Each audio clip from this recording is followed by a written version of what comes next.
चला पुढे जाऊया. माझा परिचय रवींद्र तायडे. मी आज तालुक्यातून बिलॉंग करतो बेटा, छोट्याशा ग्रामीण भागामध्ये मी आलेलो आहोत आणि अमरावती जिल्ह्यात माझा जन्म झालाय. पण माझा जन्म जेव्हा झाला होता त्यावेळेस माझ्याकडे राहायला घर नव्हतं, घालायला कपडे नव्हते, खायला अन्न नव्हतं. तिन्ही गोष्टी आपण परफेक्ट नव्हतो. समजलं तुम्हाला? मग मी 3.5 लाख लेकरांचा बाप का झालो?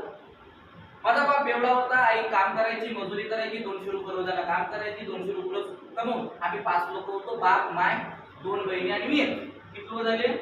5. एमपी बसला. कहाणी पुढे घेऊन जाऊया. 12वी पर्यंत माझं शिक्षण झालं. तुम्ही म्हणत मग या मुद्द्याकडे मी काय केली शिकायला? फक्त 12वी शिकलो नाही, 12वी पर्यंत शिक्षण झालं. 11वी मी 12वीत होतो, एका पोरीवर माझा अफराईत प्रेम झालं. मी तुम्हाला शिकू शकतो आणि लक्षात घेऊन घ्या. त्याच्यानंतर कुठे प्रेमात नाही पडणार आणि पडले आता तुम्ही डॉक्टर, इंजिनियर, कलेक्टर बनवू शकत नाही. पण तिनं धोका दिला म्हणून तू पाहिजे अलर्ट राहिलं पाहिजे आपण. लक्षात घ्या, शिका माझ्याकडून तुम्ही. मी तुम्हाला मित्रासारखा आहे, कोणाला कोणा भावासारखा आहे, कोणाला बापासारखा आहे, कोणाला मित्रासारखा आहे, जे समजायचं ते समजा, पण शिका. मी तुम्हाला पुस्तकातल्या कोणत्याही गोष्टी शिकवणार नाही. अलग क्लिअरिटी दॅट इज रिअलिटी. आपण काही गोष्टी सायकोलॉजिकल पॅरामीटरनुसार शिकूया. तुम्ही म्हणा मग तुम्हाला कसं? भारतातला एकमेव प्रोग्राम आहे ज्याची रँकिंग नंबर 2 आहे या पुऱ्या इंडियामधून, संस्कृतमधून, की ज्यानं सायकोलॉजीवर आणि फिलॉसॉफीवर पीएचडी केली. म्हणून मला 3.5 लाख मिळाले. मग आता प्रॉब्लेम हा आहे, पुरे कन्फ्युजन येत आहे की ज्याच्या घरच्याची परिस्थिती नव्हती, ज्याच्याकडे घर नाही, घालायला कपडे नाही, खायला अन्न नाही, जो बेघर आहे तो पोरगा सायकोलॉजिस्ट कसा झाला? इथून करिअर तुम्हाला कळेल. तर मी 17 वर्षाचा होतो, असं म्हणता जिंदगी का बहुत बड़ा खतरा होता है. जो एज में बच्चे 17 के होते, 17 जिंदगी का बहुत बड़ा खतरा होता है. 17च्या वयात माझं प्रेम झालं. ते माझ्याकडे पाहिजे, तिथे एक गाणं वाजतं तुमच्या लँग्वेज मध्ये, ती माझ्याकडे पाहिजे, तिच्याकडे पाहायला की तेव्हाही चांगलं होतं, आता चांगला तुमचं फोटो वाढलं. आता 30, 31, 32चं म्हटल्यानंतर मग ते सगळं पुढे कहाणी इंटरेस्टिंग आहे, समजून घ्या. तुमच्या लाईफ मध्ये काय मी, मग आपण आपल्या करिअरकडे वळूया. 60 मिनिटाच्या वर मी शिकवणार नाही. काही प्रश्न तुम्हाला ते विचारेल आणि काही प्रश्न विचारल्यानंतर त्याचं तुम्हाला उत्तरही तर घ्यायचं, घरी जाऊन अभ्यास करायची गरज नाही. आणि मी जे काही तुम्हाला शिकवतो त्याचा अभ्यास करायची गरज नाही, कारण तुमचा जो छोटा ब्रेन आहे तो लवकर ऍक्टिव्ह होतो.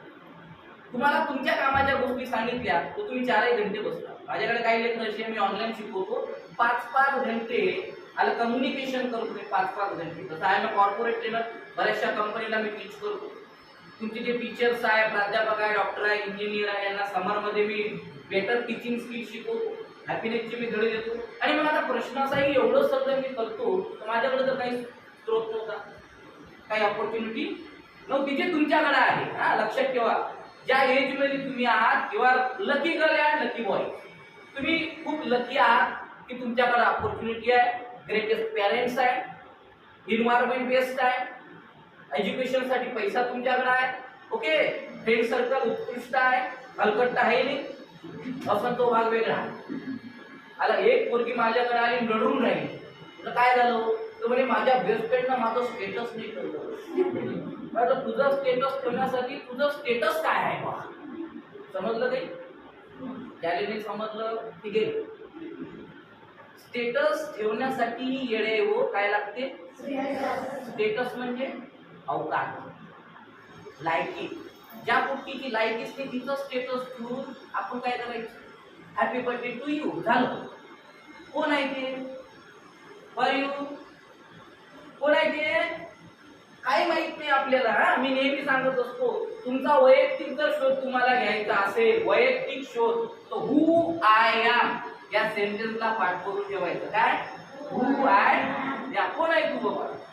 अॅनालिसिस करा, स्वॉट अॅनालिसिस करा, माहित पडेल तू कोण आहे, कुठून आली, कशी आली, तुला करायचं काय, तू करत काय, आणि तू काय करायला पाहिजे, किती करायला पाहिजे, केव्हा करायला पाहिजे, कसं करायला पाहिजे, कुठून करायला पाहिजे आणि कुठपर्यंत पोहोचायला पाहिजे. काही समजलं? त्याचं नाव आहे, आलं का लक्षात? त्याचं जे सगळ्यात मोठं नाव येते, आपण सुरुवात कुठून करतोय, काही एम पासून सुरुवात करतो, पोहोचतो कुठं, त्याचं नाव आहे डेस्टिनेशन. काय? सुरुवात करायची असते एम न, पोहोचायचं असते डेस्टिनेशनवर. त्याच्या मधात ज्या काही गोष्टी असतात त्याला म्हणतात process is equal to progress. Process by progress is equal to success. समजलं फॉर्म्युला? प्रोसेस काय? ठरवणे. प्रोसेस काय? ठरवणे. प्रोसेस काय? Think positive, big thinking process, विचार करणे. समज में आ रहा है? प्रोसेस काय? डिसाइड करणे. प्रोसेस काय? डिसिजन घेणे. ही झाली प्रोसेस. ओके.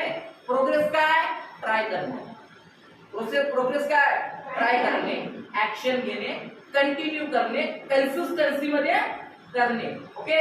आणि सक्सेस काय? अचीव करणे. काय कळालं? नाही कळालं? लावा ना डिव्हिजन. काय कळालं? याच्या पलीकडे काही नाही पुरी हो. एवढं सोपं आहे करिअर मध्ये सेट होणं. एवढा फॉर्म्युला तुम्हाला समजला, you are the genius. But problem काय आहे? आपल्या देशातल्या 90% लोकांना फॉर्म्युलाच माहित नाही. Process by progress is equal to. पण प्रोसेस मध्ये 10 गोष्टी कोणत्या आहेत, प्रोग्रेस मध्ये 5 गोष्टी कोणत्या आहेत ज्या आपल्याला बिगेस्ट अचिव्हमेंट क्रिएट करून देईल. हे आपल्याला ज्या दिवशी समजून ना पुढे त्या दिवशी बेटर वेला आपण स्टडी करू. वे मोस्ट इम्पॉर्टंट फॅक्ट आहे. तुमच्याकडे वे नाही आहे. वे का पुरीला विचारलं व्हॉट्स युअर ड्रीम, तर काही कुठे तर सांगताच येत नाही. मग एक पोरगी उभी झाली, sir I want to become a doctor. Very good, nice, but why? I don't know. पण डॉक्टर कायला बनायचं आहे हे तुला माहित नसेल तर बनतं कायला उलट्या पोपडी. एक पोरगी बोलली I want to become a collector. म्हटलं what why? I don't know. अरे कलेक्टर बनायचं माहित नाही म्हणजे काय नाही. तुमच्याकडं रिझन अँड विजन या 2 गोष्टी तुमच्याकडे नसेल तर तुम्ही केलेला स्टडी, तुम्ही ठरवलेलं ड्रीम, तुम्ही निवडलेला मार्ग रॉंग आहे. मग तुम्ही किती म्हणा आय एम ब्रिलियंट, मी म्हणलो मॅड बोंडे, यू आर हलकट. चुकीच्या मार्गानं, चुकीच्या पद्धतीनं, चुकीच्या डायरेक्शननं केलेला अभ्यास माणसाला चुकीचाच व्यक्ती बनवतो. ही डेफिनेशन आहे. मग तुम्ही किती काही करा, तुमची ॲबिलिटी, तुमचं पोटेन्शियल, तुमची कॅपेबिलिटी जर डॉक्टर बनण्याची नसेल, जर कलेक्टर बनण्याची नसेल, तर तुम्ही कितीही अभ्यास करा तुम्हाला तो आठवणार नाही. आणि मग आपल्याकडे 3 गोष्टी फेमस आहेत. कोणकोणत्या? एक आहे टेन्शन, त्यात दुसरं नाव आहे त्याला हाय प्रेशर. त्यांना अटॅक पण येतो बरं, तुम्हाला येणार नाही, तुम्ही आणता दुसऱ्याने. काय काही पोरीला येते. आता एका 10व्या वर्गाच्या पोरीला 92% भेटली पुरी. आणि त्या पोरीनं मला कॉल केला, काय सर मी खूप हॅपी आहे. म्हटलं काय झालं बेटा? 92% बेटा, शाबाश. दुसऱ्या दिवशी मला ऐकू आलं की त्या पोरीनं 12व्या मजल्यावरून आत्महत्या केली. का? 92% घेणं शोक आहे का बेटा? नाही. खूप मेहनत करावं लागतं, खूप वाचावं लागतं, 8-8 घंटे स्टडी करावं लागतो. ट्युशन आहे, स्कूल आहे, माइंड पूरा डिप्रेस होऊन जातो. तरी त्याला फ्रेश ठेवून study morning to evening study, only for study. एवढे पर्सेंटेज घेतल्यानंतर पॅरेंट्स कसे पाहिजे? हॅपी पाहिजे. पण पॅरेंट्स होते नर्वस, पॅरेंट्सनी प्रेशर दिलं. फक्त 92 झेलले नाही गेलं. त्या सुसाईड केली. त्याच्यानंतर मी त्या पॅरेंटची काउन्सिलिंग मारल्यानंतर त्यांना रिग्रेट झालं, खूप रडले. पण आता पर्याय काय? रिअलाइज केव्हा झालं पाहिजे? जेव्हा ती गोष्ट हातात असते. ती एकदा हाताच्या बाहेर गेली पुढे होतं. रिअलाइज होऊन काही फायदा नाही. रिग्रेट आणि रिअलाइज तेव्हा झालं पाहिजे. पश्चाताप म्हणतो ना आपण त्याला, तेव्हा झालं पाहिजे जेव्हा ती गोष्ट हातात आहे. तर गोष्ट इथपर्यंत आहे की मी जे तुम्हाला सांगून राहिलो समजून घ्या. माझा तिच्यावर प्रेम झालं, तिचं माझ्यावर झालं की मला माहित नाही. पण तो दिवस निघाला. आता एक गाव असते, गावात मोहल्ला असतो, गल्ली असते. त्या गल्लीत प्रत्येकाची घरं असतात. मग ती माझ्या शेजारी एक पोरगी राहत होती. त्या पोरीच्या घरी गेल्यानंतर ती विचारते, बाबा रवींद्र तायडेचं घर कोणतं आहे? ते म्हणजे त्याच्या घर नाही, म्हणजे झोपड्यात राहते म्हणे. ते उखंडा समजते तुम्हाला? हा, समजला पाहिजे. ज्यांना समजत त्यांनी विचारपूस करा. उखंडा हॉटेल उखंडा माहीत पडला पाहिजे. गरीबाच्या लोकांच्या इकडे जे शेतकरी लोक आहे, ज्याच्याकडे म्हशी आहे, बकरी आहे, त्यांच्याकडे माहिती आहे उखंडा का. शेतकऱ्या लोकांकडे माहिती असते. हा, तर उखंड्याजवळ माझं घर होतं. म्हणजे राहायला घर नव्हतं. एका पाटलाच्या कोठ्यामध्ये मी राहत होतो. मग त्या पोरीला ते दाखवलं, तिला वाईट वाटलं. दुसऱ्या दिवशी मी तिला भेटायला गेलो तर तिचा नजर माझ्याकडे येत नव्हती, ती माझ्याकडे पाहत नव्हती. तिला कसं त्या कसंच वाटतं. मी म्हटलं सारी पूर्ण राहिली आपल्याकडं, काय बिघडलं, गणित कुठे बिघडलं? तर मी तिला नकळत विचारलं, म्हटलं काय प्रॉब्लेम आहे? आता बघ तो हसत होती, माझ्याकडे पाहत होती, माझ्याही मनात लड्डू फुटत होते. म्हटलं झालं, पण आता काय प्रॉब्लेम झाला? तर तिनं मला प्रश्न तो केला पुराय की तू लाईफ बदल. या लाईफ मध्ये जर 360 डिग्री तुम्हाला ड्रास्टिक चेंजेस आणायचे असेल तर अनुभवातून काही गोष्टी शिका. एका पोरानं मला विचारलं, तायडे सर तुम्हाला एवढं उत्कृष्ट कसं बोलता येईल, माझा स्पीड पकडता येतो का तुम्हाला, मी याच्यापेक्षा स्लो नाही करू शकत, हे माझं 10% स्लो लँग्वेज आहे, एवढा स्पीड हे खूप स्लो झालं. नाहीतर मी खूप फास्ट बोलतो माझ्या वेबिनारमध्ये, सेमिनारमध्ये, अलग अलग अशा मोठमोठ्या ऑर्गनायझेशनमध्ये खूप फास्ट बोलतो, कारण मिनिट वाईज बोलावं लागतं. मला जो पैसे भेटतात ना पुरेवर दिवसाचे घेत नाही, मी एका घंट्याचे 60,000 रुपये देणार माणूस आहे. किती? एका घंट्याचे 60,000 रुपये. स्पीड केवढा असायला पाहिजे, माझ्या भाषेत त्याला म्हणतो स्पीड ऑफ ट्रान्झॅक्शन, तेवढा स्पीड पाहिजे. हा, तेवढे शब्द तुम्हाला बोलता आले पाहिजे. आता मी जेवढे शब्द बोलतो एवढे शब्द बोलण्यासाठी तुम्हाला जन्म घ्यावा लागेल. पण या जन्मात जर तुम्हाला थोडंसं तरी उत्कृष्ट बोलता आलं, थोडा तरी कॉन्फिडन्स तुम्हाला गेन करता आला, तुम्ही तुमच्या सोसायटीमध्ये, तुमच्या फॅमिलीमध्ये, तुमच्या रिलेटिव्हमध्ये आणि तुमच्या स्कूल अँड कॉलेजमध्ये बेटर अँड बेटर स्टुडंट होऊ. आपण समजून घ्यायला पाहिजे. त्याच्यावर तिनं जो प्रश्न केला, तो प्रश्न असा होता, तू सांगितलं मी तू गरीब आहे. गरीब लोकांची कोणी मजा बोलते बेटा. मी म्हटलं प्रेमाशी गरिबीशी संबंध काय आहे काय? प्रेम आपल्याच आहे काय? गरिबी मी गरीब आहे माझ्या बापामुळे, माझ्यामुळे आहे का? पैदा कोणी केलं? त्यांनी केलं. मी म्हटलं होतं करा डाउनलोड, त्यांनी केलं मला. मी म्हटलं मी डाउनलोड करा म्हणून. पण मग प्रॉब्लेम काय, तर मला असा पोरगा नाही पाहिजे. म्हटलं पोरगा पाहिजे कसा, लक्षात घ्या. करिअरची सगळ्यात मोठा वे तुम्हाला मी आज सांगून चाललो की करिअरसाठी 3 गोष्टी इम्पॉर्टंट आहेत. पहिला जो प्रश्न त्या पोरीनं मला केला की म्हटलं तुला पोरगा कसा पाहिजे, ती पोरगी म्हटली मला पोरगा एज्युकेटेड पाहिजे. What is mean by educated? What is mean by education? त्याला आपण शिक्षण म्हणतो ना. एज्युकेटेड म्हणजे खूप शिकलेला.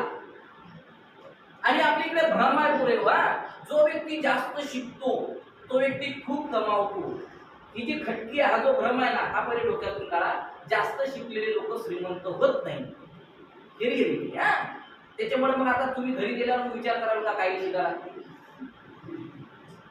असाही विचार करायचा नाही. पहिले 7 डे कंप्लीट करायचे, मग मी तुम्हाला सांगेल की राईट करिअर कसं चूज करायचं असते. ओके, तर स्टोरी समजून घ्या. पहिला प्रश्न काय होता, मला पोरगा कसा पाहिजे, बोलत चला. आता कोण दिलंय ना बोलायला, तर स्टोरी माझी लव स्टोरी माझी आहे, तुम्ही शिका.